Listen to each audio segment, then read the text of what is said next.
রবিন ভাই একটু তাকান ভাইয়া। একই রক্তের বাঁধনে আবদ্ধ দুই ভাই, আর সেই দুই ভাইকেই আজ একসাথে বিদায় নিতে হল নির্মমতার ছুরিকাঘাতে। জীবননগরের আকাশ আজ কান্নায় ভিজছে। আজ শনিবার সকালে চুয়াডাঙ্গার জীবননগর উপজেলার উথুলি গ্রামের বড় মসজিদ পাড়া মাঠ। প্রয়াত খুদে মণ্ডলের দুই ছেলে মিন্টা মিয়া বয়স ৬০ আর তার ছোট ভাই হামজা আলী বয়স ৪৫ সকালের আলোয় কৃষিকাজে মাঠে গিয়েছিলেন, কিন্তু সেই মাঠই হয়ে উঠল মৃত্যুর মঞ্চ।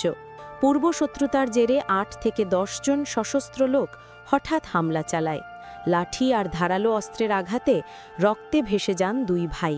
মিন্টা ও হামজা উথুলির মানুষের কাছে ছিলেন পরিশ্রমী কৃষক, গ্রামের পরিচিত মুখ, কিন্তু আজ তাদের নিথর দেহই শুধু পড়ে আছে, আর চারপাশে কান্না আর শোকে ভেঙে পড়েছে পরিবার। হাসপাতালে নিথর ভাইয়ের লাশ দেখে ভেঙে পড়েছেন স্বজনরা। কেউ বলছেন একসাথে জমিতে কাজ করতে গিয়েছিল, অথচ একসাথেই ফিরে এলো লাশ হয়ে। বোনের আহাজারি ছাপিয়ে উঠছে, ভাইরে তোরা আমাকে এভাবে একা করে গেলি কেন? সেই কান্না আজ পুরো এলাকা কাঁপিয়ে দিয়েছে। উথুলি গ্রামে আজ নীরবতা নেমে এসেছে। শিশুরা আঁতকে উঠছে, চারপাশে শুধু আতঙ্ক আর শোকের ছায়া। মাঠের ধুলো মিশে গেছে রক্তের দাগে, মানুষের চোখে ভাসছে অশ্রু। একটি মুহূর্তের রাগ, একটুখানি প্রতিহিংসা, দুটি জীবন কেড়ে নিল চিরতরে। জীবন এতটা ক্ষণস্থায়ী, এতটাই ভঙ্গুর, তবুও আমরা রাগকে বেছে নেই ভালোবাসার বদলে।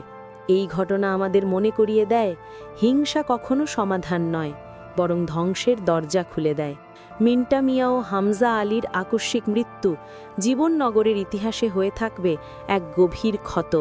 তাদের আত্মা শান্তিতে থাকুক, আর আমরা যেন শিখি মানুষ হত্যা নয়, মানুষকে বাঁচানোই প্রকৃত সাহস।